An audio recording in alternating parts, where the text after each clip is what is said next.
Many people don't know what needle felting is, but felt has been around for a very long time.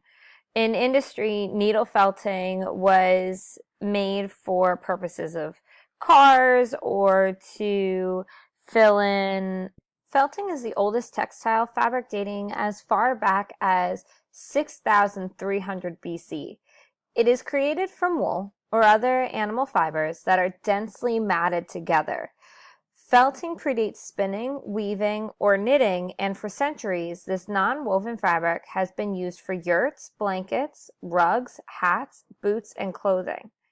Felt has the ability to protect against the cold and insulate against heat, and can absorb and hold moisture, and can be cut without fraying.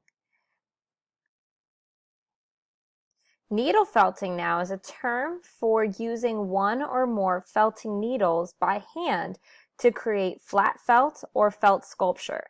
The first use of felting needles in this manner that we know of was in the early 1980s by artisans David and Eleanor Stanwood, who took a tool from the woolen mill industry to use on a small scale and began needle felting by hand.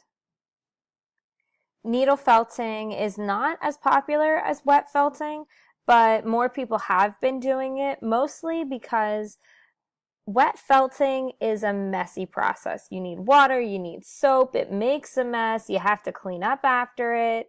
Needle felting is all dry, so there's no water involved. It's just a foam block, a needle, and your wool.